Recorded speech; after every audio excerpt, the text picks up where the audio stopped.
Hey y'all, we back. Shout out to the real deal. Shout out to Law and Crime.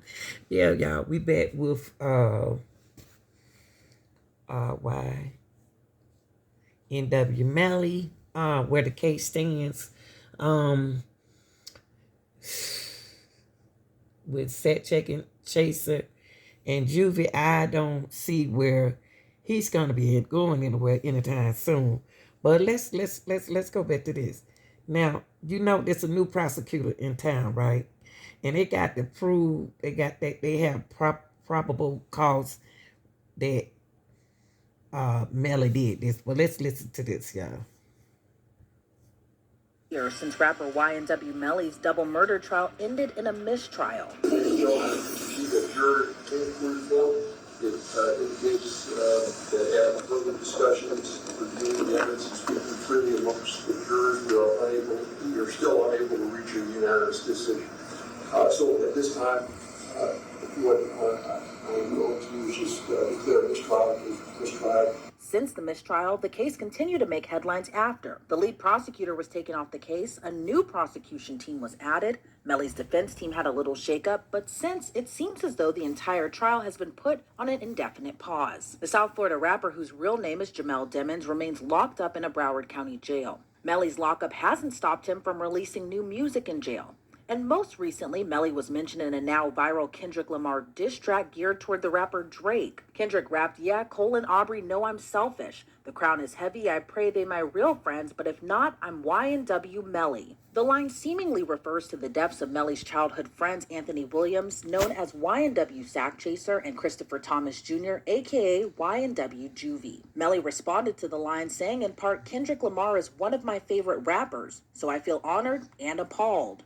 Williams and Thomas were shot and killed in 2018 after a late-night studio session in South Florida. During Melly's first trial, the prosecution argued Melly was the one who pulled the trigger, killing both of his friends. But the defense argued Thomas and Williams were victims of a drive-by shooting, and Melly wasn't even in the vehicle with them at the time. Melly was charged with 2 counts of first-degree murder along with his friend and music collaborator Cortland Henry, aka Y&W Bortland. The state argues Bortland conspired with Melly to make it seem as though Williams and Thomas died in a drive-by shooting. During the trial, a Miramar Police Department officer who was working security detail at the hospital on that fatal night said Henry ran into the hospital saying his friends were shot. So let's break that down. You're sitting at the security desk inside the ER.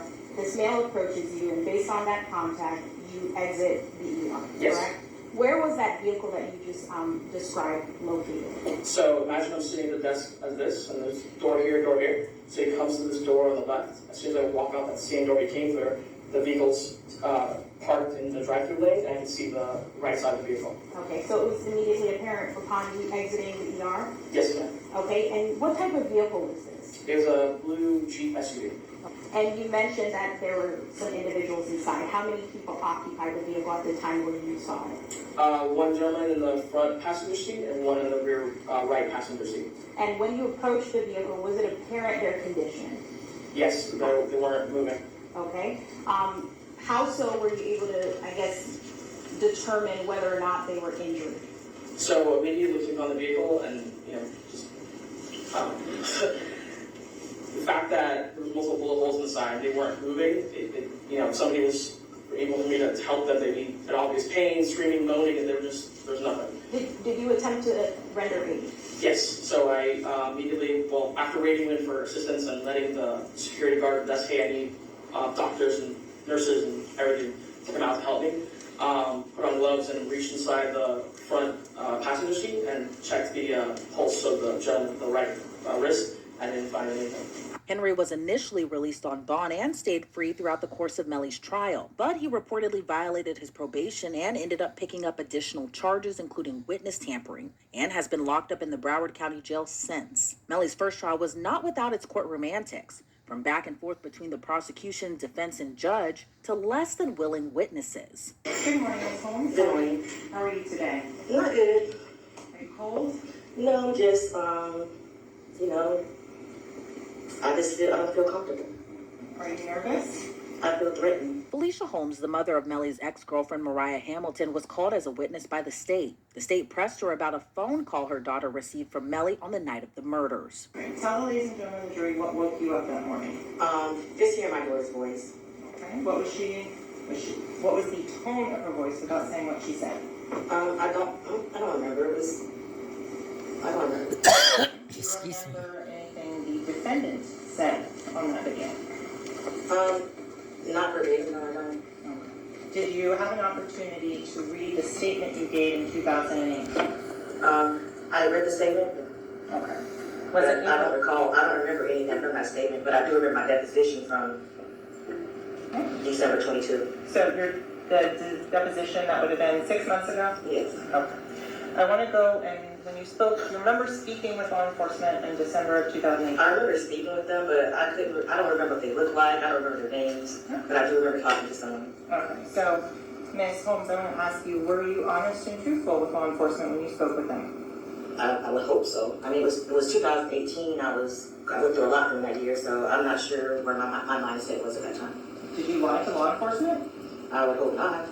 I don't remember what I said back. It was like 5 years ago. You hope not. Of course. I understand it's been a long time. So in terms of the time frame, that was closer in time to the incident of October 26th of 2018? If that's where you guys are saying it is. You don't even remember? I don't remember. Because 2018 was a very hard year for me. My husband just went to prison. My father died. I had a lot going on, so I was really out of it. Okay. And in terms of your conversations with the police officers that morning? Yes. I do remember that they kind of bullied me and threatened my daughter to take her to jail. Yes. And in terms of the statements that you made about what happened, you don't have any recollection? Yeah, I remember this. Did you read this statement multiple times? I looked at it and I just didn't recall it, and I don't know. And so you indicated you hoped you were truthful with law enforcement? Yes, I did. I have to ask you to be more definitive. Were you truthful? I don't remember what I said to them back then, so if I was to tell you something now, I could be lying. I don't want to lie on the stand because you're going to take me to jail. So I'm saying what you want me to say. I do not want you to say anything. I want you to tell the truth. Okay, that's what I'm doing. Okay. So, Ms. Holmes, with regards to that day, She thinks she's did you sweet. lie to law enforcement? I Excuse answered. me. Hold on. When you heard the phone call, did you hear what had allegedly happened? I heard that there might have been a shooting. Okay. Did you see any pictures or videos of anyone that was injured at that point? No, I did not. Did you see the defendant on the screen of that video call? I saw his face, yes.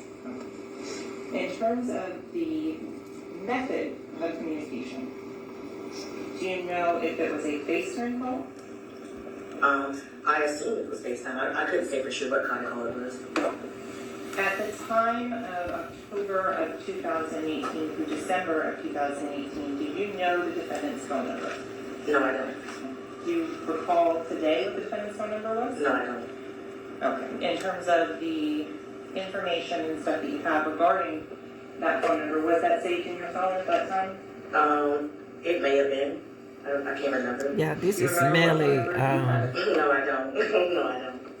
So, Ms. This Holmes, is to go back, Melly girlfriend. in terms Mother. of looking at your statement, Ex-girlfriend, or any mother. anything, refresh your recollection as to what the defendant's phone number was and what you had at that time. I'm sorry, could you repeat the question? Sure, you said you didn't remember the defendant's phone number. No, I don't. Would looking at a copy of your statement help refresh your memory as to what? No, I don't think it would. Okay, would you like to try to do so? You have to look at it for you. After confirming Melly had possession of his phone before and after the murders, as well as confirming she saw Melly's face on the phone with her daughter, the defense asked her one simple question while she was under cross-examination. When you first took the stand, you said, "I feel threatened." Yes, sir, I do. Who do you feel threatened by? Objection, Your Honor. Christine Bradley, the prosecutor's office. This prosecutor. Yes, I do.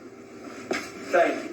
During Melly's first trial, it seems as though the state relied heavily on expert witnesses and testimony to prove their case, that Melly was in the car on that night JUVY and SAKCHASER were killed. The state called the pathologist who performed the victims' autopsies. Dr. Rebecca McDougall, who performed Anthony Williams, aka YNW SAKCHASER's autopsy, confirmed SAKCHASER was hit by additional bullets when he was already dead. Based on your autopsy, did you come to an opinion as to the cause and manner of death for Anthony Williams? I did. And what was that? The cause of death is multiple gunshot wounds, and the manner of death is homicide. Did you recover an additional projectile from the body of Anthony Williams? I did. And where was that located at? In the right scapula, or the bone, your shoulder blade, the wing of your back. And in this next photo that we're looking at here, which is number 19, this number, is that where you retrieved that particular projectile? That's correct. So to orient you, Sorry. this is the neck, the back of the neck, the midline of the back. Okay, the entrance wound is right here. And it goes and it gets stopped by all that bone. And if you look at the muscles here, there's no hemorrhage either. And so going on to this photo here, which is number 23, what are we looking at in that particular photo? So that is the projectile that I recovered from the right side of the back. Can I have a moment to consult? Yes. And so, Dr. McDougall, just to be clear, we talked about B and D. Was the victim, Anthony Williams, dead when the B and D was inflicted to the body? So when gunshot wound B was inflicted, yes, and it exited D, so it's one gunshot wound. Correct. So when wound C was inflicted, was Anthony Williams dead? Yes. Dr. Adrian Sauter, who performed Christopher Thomas Jr., aka YNW Juvy's autopsy, testified several of his wounds were inflicted after he was already dead. Can you explain what this is? This is showing the brain and the extensive subarachnoid hemorrhage it has, and the lacerations that you can see to the right side of the cerebellum, which controls your balance, and also to the pons, and the medulla, and the midbrain. So in terms of where we're looking right now, the orientation is the top bottom. So he got shot in the back of his and head. for the head that you had in front of you, the styrofoam, could you show where on that, maybe how that would be oriented from the same position? So it's upside down and turned around. Okay. So if you were to cut this open and hollow it out, you would just literally flip it back in like that. So what are we looking at in this photo here? That is the base of the skull. And what has been done to get access to this part of the skull? So I inserted a rod to show that the trajectory from the injury from the left cheek went all the way through and crossed into the right side of the cranial occipital bone. And in terms of, is there evidence of hemorrhage along this wound track? Yes. Would you have an opinion as to if the individual was alive or the heart was beating when this wound was inflicted? Yes. And what would that be? Can you say that again? I'm sorry. What would your opinion be? So my opinion is that at the time that this gunshot wound was inflicted, because of all the hemorrhage to the base of the brain, that this individual was alive. Okay. Going on to projectile number 7. Where was this projectile recovered from? On the right occipital bone. Same from the picture we just looked at? Correct. But under cross-examination, the two pathologists testified it was unclear how far the shooter was from the victims. And you indicated that one of the wounds was in the chest area. Correct. Were you advised at any time that this person was wearing clothes? Yes. And Moretti didn't bring the clothes to you to look at? So my job cause and manner of death on the body. And the reason I ask that is because the height of the person, the weight of the person, the fact that he had 6 inches of braided hair, and the clothes that he was wearing would assist if anyone attempted to do what is known as a trajectory reconstruction, correct? You could do a modified gray stain on the clothing to look for gunshot residue. Okay. And those items would be important, would it not, if someone wanted to attempt to reconstruct how the shooting occurred? So my job is cause and manner of death. I'm no expert in reconstruction. The first injury to the head, was it? Back Back of the head was a fatal injury. So in this case, that's the fatal injury because the other two, he was dead when they were inflicted. So this person, when he received the other 2 injuries, was already deceased. Correct. Did not suffer any pain from those 2 injuries. He's already dead. Fair enough. And you indicated that these injuries were indeterminate, Correct. which means, in layman terms, simple terms for me to understand, means that you cannot tell how far away or how close the shooter or shooters were That's correct. when this occurred. Yes, sir. In fact, you don't know if it was 1 shooter, 2 shooters, or more, correct? That's correct. So you don't know the distance of the shooter or shooters, correct? Correct. You don't know the gun or guns that were used, correct? Correct. What? Y'all don't know what You don't know gun? if the clothing was collected and examined, That's not part of my job. okay? And you don't know if the hair or the dreadlocks were examined by anybody from either the Miramar Police Department or the Broward Sheriff's Office. That's correct. Now, you prepared a report, correct? Yes. That was in 2018 or 19. I believe I looked at the report you did today. I completed and signed the report January 24th of 2019. Now, you learned, did you not, approximately 3 years later, you had made a mistake in that report, correct? Correct. And you learned that. And Dr. McDougall had to prepare another report for you. She correct? amended the report. Yes. Amended the report for you. Yes. 3 years later. Yes, because I no longer work there anymore. So they lied then, huh? So y'all lied on this? And you're aware, are you not? In order to place the shooter or shooters when this individual received all those injuries, that you need the same gun, correct? Yes. You need the same ammunition, correct? You need to look at the clothes and the hair and the stippling or the gunshot residue. Other people do that, yes. Yes, but you know that. Yes, that's trained. Okay. To explain the distance and to exclude the possibility that fatal shots came from outside the car, the state called Sergeant Christopher Williams, a shooting reconstruction expert, to the stand. Were there any defensive wounds on Anthony Williams? No.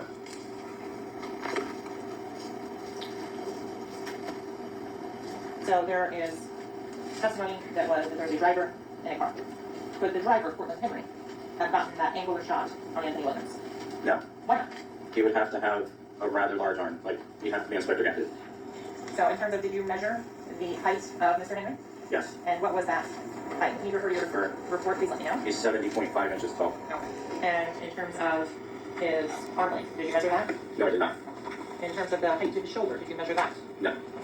So with regards to the length of his arm, why do you say you have to have Inspector Gadget in car to get that shot on Anthony Williams? Because he would have to, it would be a very awkward position that his wrist is, no human wrist is simply capable of being in order to reach around, extend it out, and pull the trigger. Okay. So somebody else shot him. The intervening objects, how does that help you in saying where that firearm had to have been? The firearm had to have been, would be due to the headliner being there. I mean, I'm sorry, the head rest being there. That all puts it all in line with the backseat driver passenger. Okay. In terms of the angle for the driver to get the shot on Christopher Thomas, is that possible? No, Why not? because the injury to Christopher Thomas's cheek is an exact circle, and if Cortland Henry is pointing back from the driver's seat to the direction of the position of Christopher Thomas, you would expect to see a leading edge injury to his cheek instead of a perfectly circle on his cheek. On top of it, you would see more blood on the seat that Cortland Henry was sitting in. For both, if he were to make both shots of those two individuals, there would be a substantial amount of blood on his seat. Now, speaking about the rear passenger, can you tell the ladies and gentlemen of the jury or identify who was in that seat? The rear passenger, Yes. driver's side, Yes.